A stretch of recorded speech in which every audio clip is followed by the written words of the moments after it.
very kind in his introductory remarks. I hope I can live up to half of what he has said.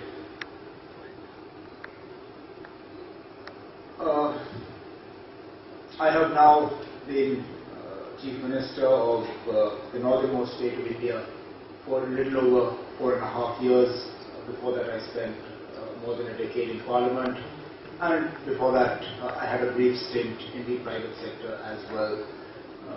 Life in the private sector in terms of performance appraisal was very simple.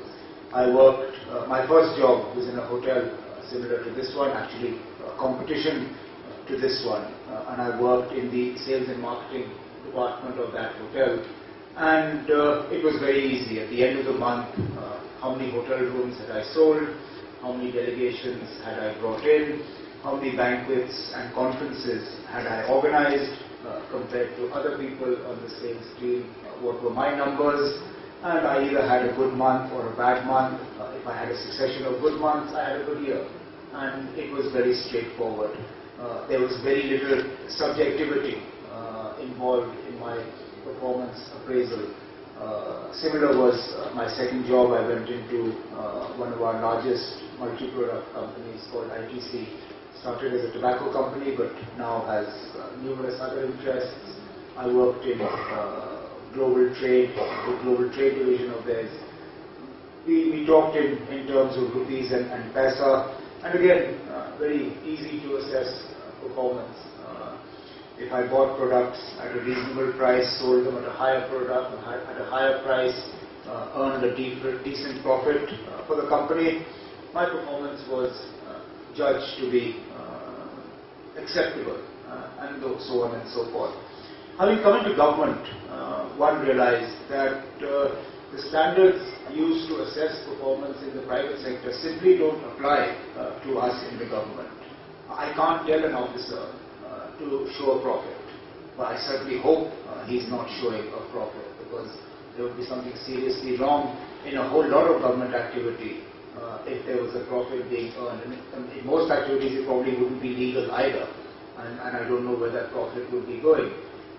So how do we go about assessing performance in government? How do I select a good minister from a bad minister, a good officer from a bad officer?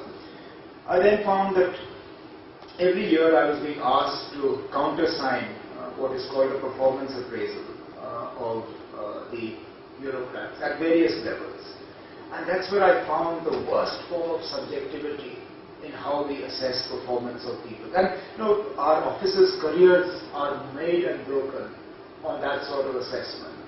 And I found officers reasonably decent. I mean, not officers that were remarkable, but neither were they sort of the worst of the lot. And one year they'd be assessed with a 10 on 10, and the next year they'd be assessed with a 7 on 10. And I'd ask my people, I said, what is this? How can the same officer have a 10 on 10 and a year or two later a 7 on 10? I said, well, the previous chief secretary liked him, but the current chief secretary doesn't.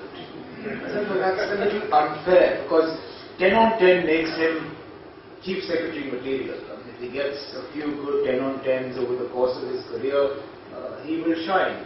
And similarly, 1 or 2 7 on 10s, and that's it.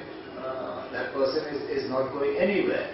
So how do we assess our performance? And similarly, an officer is only as good as the minister he or she happens to be working with. And similarly, a minister's performance is improved, enhanced, or worsened by the team of officers he or she has working with them. So more often than not, it's a team effort. You can't blame an officer if he or she isn't getting good direction from a minister. And same is the case with the minister. I can't blame my minister if he or she doesn't get the sort of cooperation or a team of officers that allows them to perform. One had, in the course of my Parliament sort of career, seen Government of India experimenting with this result framework document and performance appraisal. But honestly, once I moved to the state, various things happened, and this was not something that I remembered or immediately sprung to mind. But by a strange coincidence. I happened to be invited to Missouri, to our administrative academy, Lal Bahadur Shastri Academy, where our IAS and other officers received training. And there was a batch of officers in a mid-career training course, and Dr. Trivedi happened to be in Missouri at that time, and we shared a table over lunch, and he mentioned to me what he was doing with regard to this result framework document dispensation that they had set up in Delhi, and various other states had got involved in it as well. And I immediately recalled some of the articles that I'd read, a cover story on India Today about performance appraisal and stuff like that. And I thought this was really what we were looking for. And he was very enthusiastic about coming to work in JK. So I think as much as I'd like to take the credit for what has happened, I think we both fed off each other's enthusiasm. My enthusiasm to have a system like this set up in J&K, and his enthusiasm to ensure that more states adopt this result framework document. I can't see the downside of this. I know that very often reforms are politically unfriendly. I had a very detailed conversation in the Planning Commission yesterday, because I'm actually in Delhi to have my annual plan finalized. And my state is one of the states that has enormous problems in realizing the amount of money we need for the electricity that we supply. And in this country, I'm sure it's true for a lot of countries that you are from, electricity is seen as a right rather than something that you have to pay for. And so I have a long-standing discussion with the Planning Commission on as to how I can further realize revenues from electricity, which is going to be very politically unpopular. And we have a parliament election early next year. I have an assembly election a few months after that. And I certainly can't go around chasing electricity consumers with a big stick, asking them to cough up more money, simply to keep the Planning Commission happy. So the sort of reforms they are asking for are not reforms that can be easily instituted in a democratic setup close to elections. That having been said, reforms like this one, the result framework document, I don't believe there is a downside to this. Yes, there will be some noses put out of joint amongst those whose performances are seen to be less than optimum, but so be it. That's the way it is. We have to be able to assess our performance, and we have to be able to go back to the people and tell them what we are doing right and what we are doing wrong. And since so much emphasis is being laid in this country and in various states as well on transparency, why should the people not know how their government is functioning? I mean, you have now, all states, mine included, have created a right to information dispensation that allows people to ask questions. And therefore, for the right question to be asked, they would be able to assess the performance of various departments. But more often than not, they wouldn't know what questions to ask and what information to seek. We have also, in my state, put into place a Public Service Guarantee Act, which is in some ways like a citizen's charter. We guarantee services to our people, and 69 services come with a time time limitations in terms of how much time can be taken for a particular service. So various measures have been put into place to ensure that the system delivers. But is it actually delivering or not? Again, I come back to a point that came up in our Planning Commission discussions yesterday. In the agriculture sector, one of the problems that we've had in Jammu and Kashmir is with seed replacement. We've traditionally had a very low seed replacement ratio, as a result of which productivity in agriculture has been low. And therefore, over the last 4.5 years, we've made enormous efforts to increase our seed replacement ratio. And our seed replacement in rice and wheat has gone from, say, 5%, 6% to 25% in one area and about 27 or 28% in another area. Now, that sounds very good because it appears as if we've delivered something. But one of the questions that was then asked to us in the Planning Commission is that when they looked at the areas where our seed replacement ratio had increased and also our area under agriculture had increased, there had been no noticeable increase in production in those areas. So, where are the results? The inputs are there. We've spent money on seed replacement. The excuse is not there, as in area under agriculture has not shrunk, and yet production is not. We're not seeing a sort of related rise in production in agriculture. So this again brings me to that point. So this is where you need a dispensation like the result framework document set up to understand what are the results. I mean, are the results flowing from the inputs? It's not just simply a case of traditionally how did we measure government performance? I gave a department money, and at the end of the year I asked the department how much money they'd spent. And if they'd spent almost as much as I'd given them, excellent. We thought they'd done a really good job. Now, having been in government a while, I realized that the easiest thing government can do is spend money. At the end of the year, it's phenomenal how quickly money suddenly starts being spent. Is that money being meaningfully spent? I'm buying hundreds of kilometers worth of electricity cable, but is that cable actually being put on poles and connected to homes or not? See, so these were the sort of problems that we faced in terms of traditionally assessing performance within the government, as opposed to the new systems of performance appraisal. And as I said, I couldn't see the downside to it, and therefore we asked the Cabinet Secretariat, the Performance Monitoring Division of the Cabinet Secretariat, to please come help us set up this dispensation.